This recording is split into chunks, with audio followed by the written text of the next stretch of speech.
আল্লাহ বলে প্রত্যেকটা নাফরমান পাপী জাহান্নামী কিয়ামতের দিন আল্লাহকে বলবে, আল্লাহ আজকে এই হাসরের ময়দানে আপনি আমার ভাই, আমার স্ত্রী, আমার সন্তান, আমার মহল্লাবাসী, এমনকি গোটা পৃথিবীবাসীকে জাহান্নামে দিয়ে দেন, তবুও আমারে বাঁচায় দেন। ওয়ামান ফিল আরদি জামিআ, প্রয়োজনে জমিনের সমস্ত মানুষকে জাহান্নামে দেন, সুম্মা ইউনজি, তবুও আমারে বাঁচিয়ে দেন। এমন আগুন আমি সইতে পারবো না মাওলা। কারণ কোরআন শরীফে আছে যে সরাসরি হাসরবাসী আখিরাতে হাসরের মাঠে ফেরেশতারা জাহান্নামকে টেনে আনবে। ওয়াজিআ ইয়াউমাইদিন বিজাহান্নাম, জাহান্নামকে দুই চোখে দেখবে মানুষ।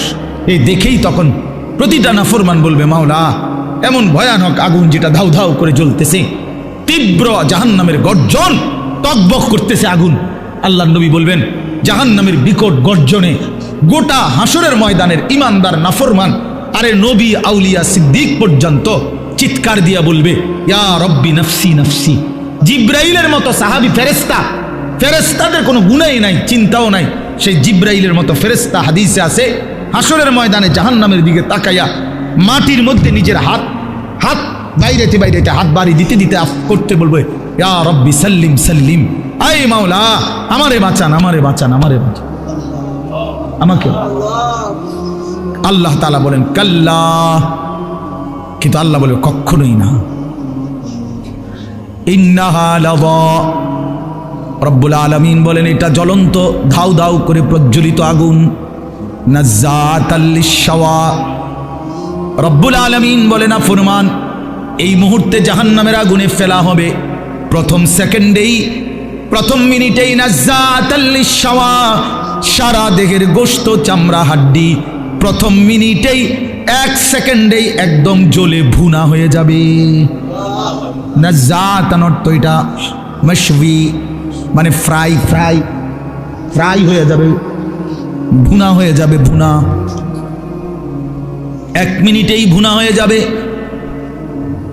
নারুল্লাহিল মুকাদা আল্লাতী তাত্তালিউ আলাল আফইদাহ, আল্লাহ বলে বান্দা জাহান্নামের আগুন মনে রেখো আমি আল্লাহর জ্বালানো আগুন। এই আগুন তো আমি জ্বালাইছি। কে জ্বালাইছে? এই আগুন আমি আল্লাহর জ্বালানো আগুন।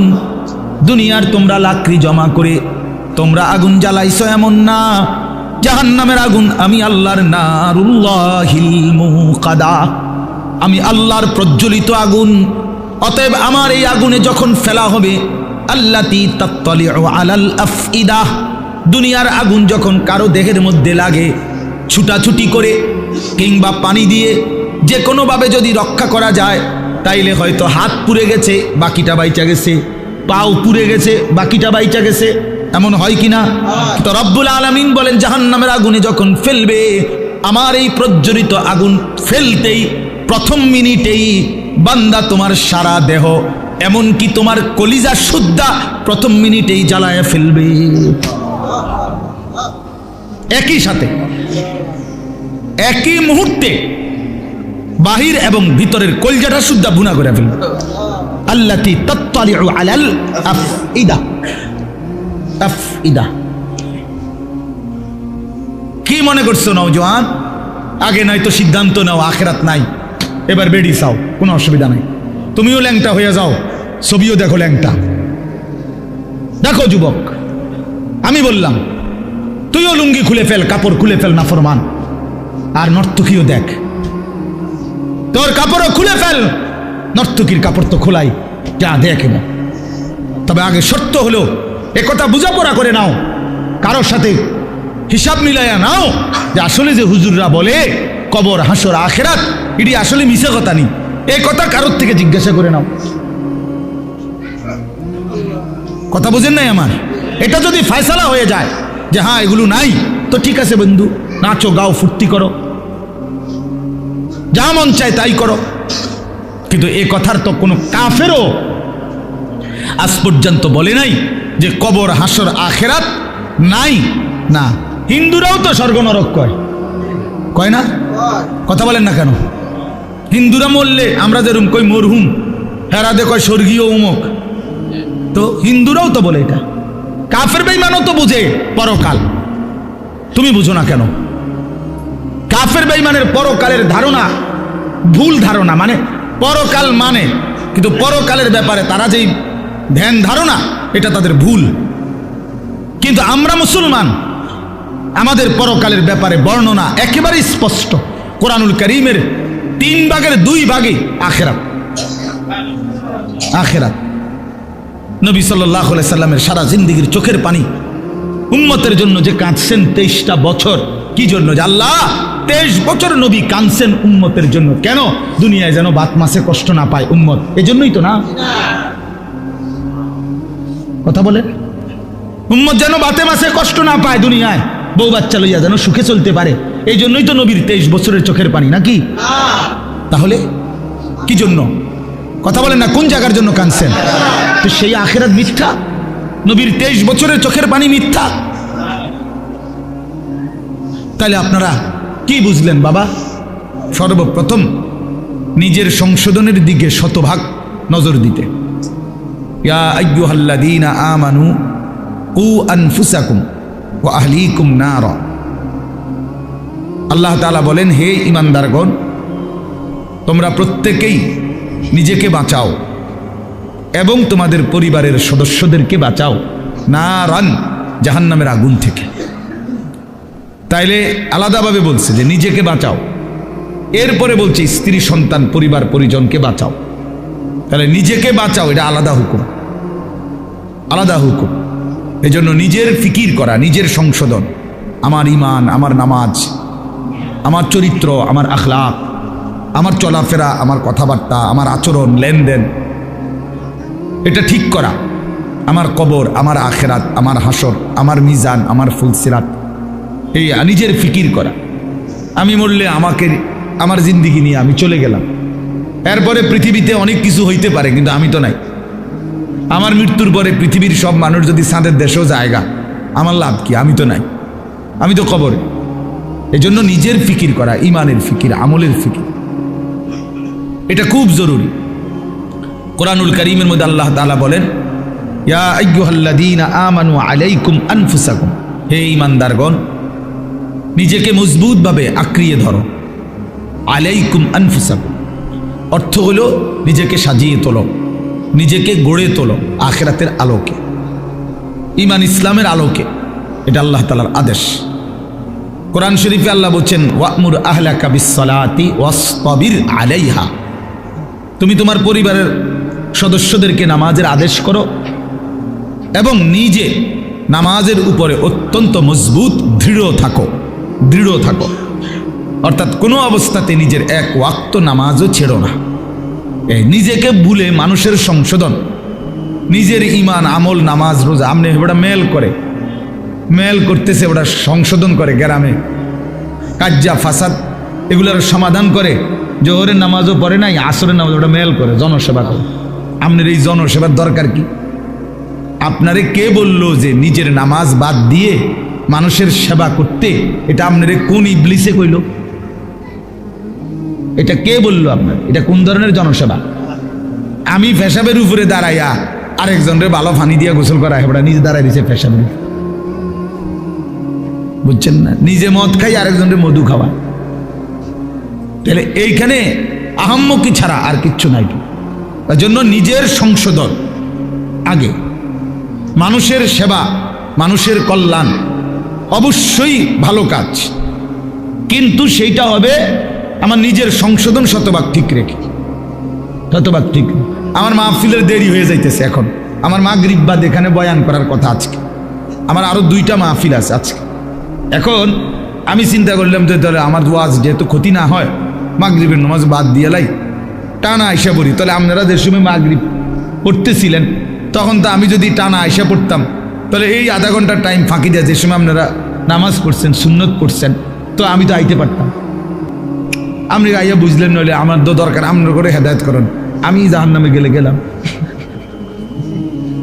ঠিক না? এটাই তো বুদ্ধিমানের কথা, নাকি না? আমি ঠিক এই সাফিতলা বা জামাত নামাজ পড়ে তারপরে আসছি, কথা বুঝছেন কিনা? এই তাহলে এটা হলো বুঝের হিসাব, যে আমার নামাজ বাদ দিয়ে বুঝি আমি আপনার মাহফিল ধরতে যাবো। কেন 10 মিনিট দেরি হলে কি হবে? আধা ঘন্টা দেরি হয়েছে, এক পিস হয়েছে, খালাস। এই জন্য বললাম নিজের সংশোধনের ফিকির কিশোর, নওজোয়ান, বয়স্ক সবার মধ্যে বাবা এটা দরকার।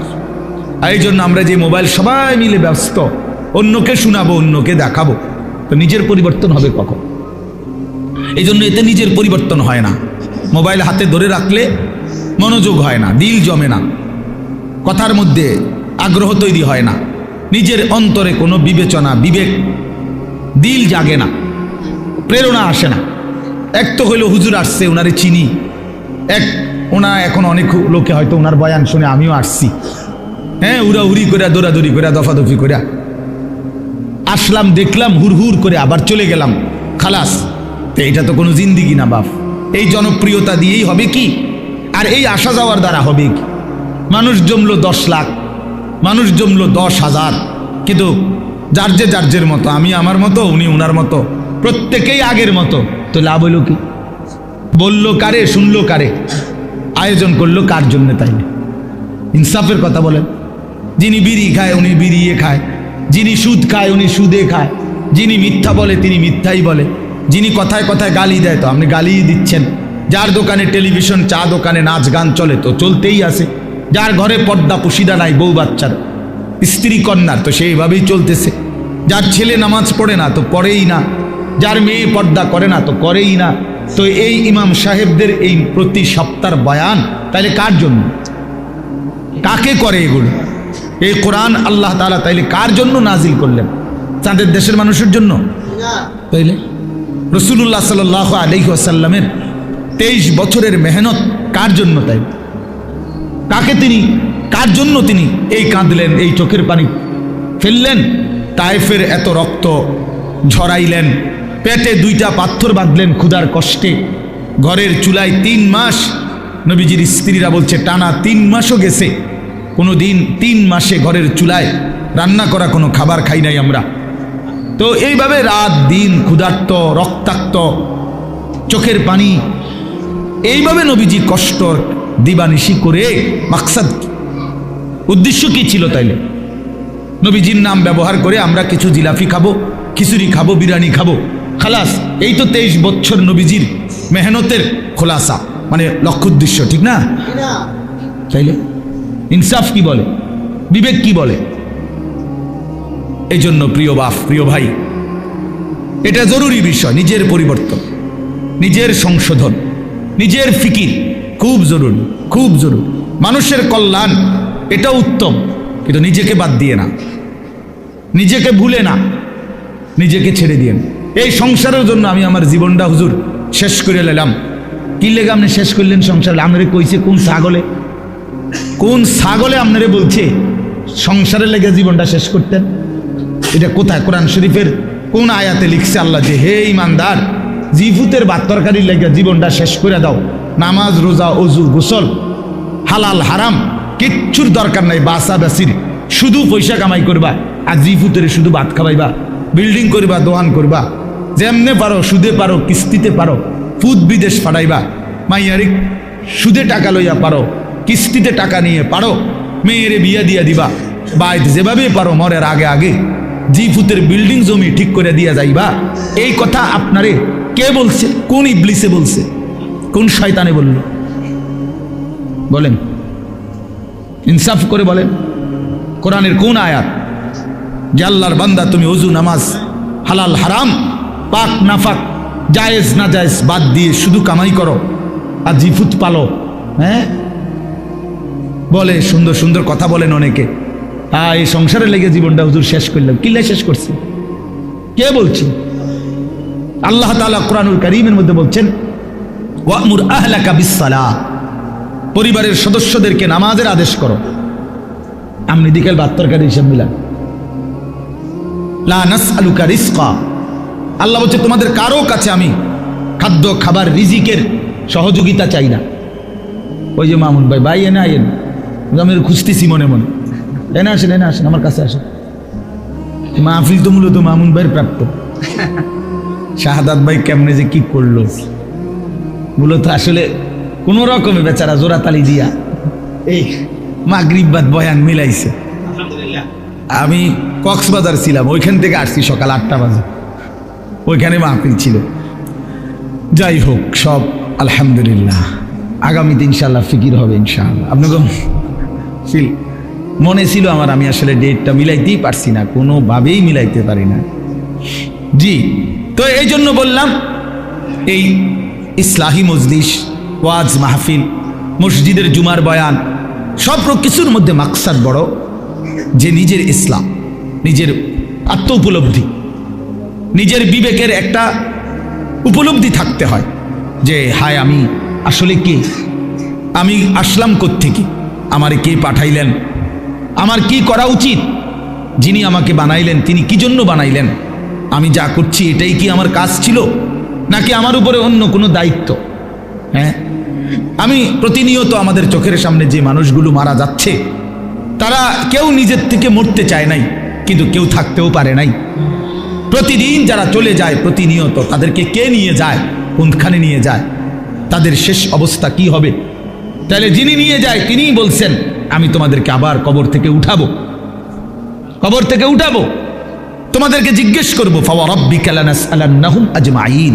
আল্লাহ বলে কসম বান্দা, আমার কসম, মানে আল্লাহ আল্লাহর কসম খাইয়া বলছে, নিজের কসম খেয়ে বলছে আল্লাহ, বান্দা বিশ্বাস করো আমি কিন্তু তোমাদেরকে জিজ্ঞেস করব আম্মা কানু ইয়ামালুন, তোমাদের পুরা জিন্দেগির প্রতিটা আমল কর্ম আমি জিজ্ঞেস করব। এটা কেন করেছ, এটা কেন ছেড়েছ, লিমা ফাআলতা হাদা লিমা তারাকতা হাদা।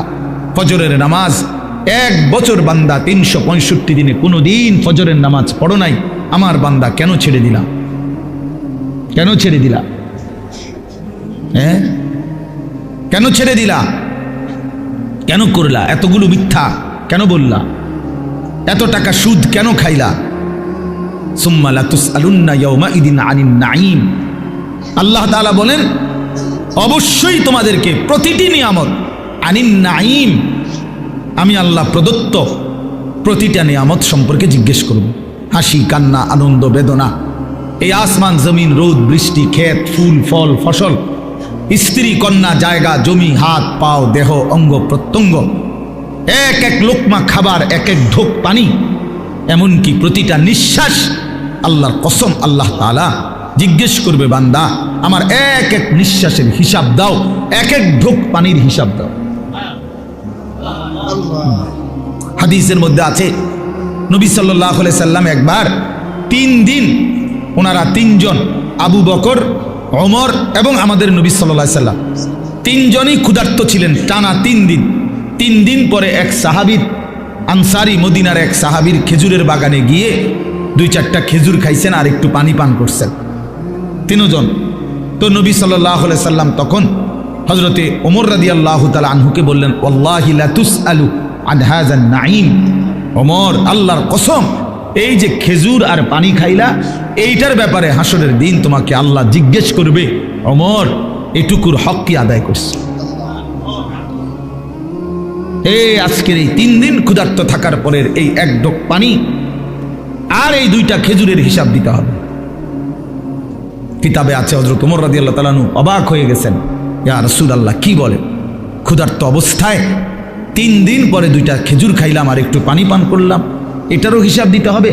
আল্লাহর নবী বলেন ওয়াল্লাহি লা তুসআলু, আল্লাহর কসম হিসাব দিতে হবে, লা তুসআলু, জিজ্ঞেস করা হবে।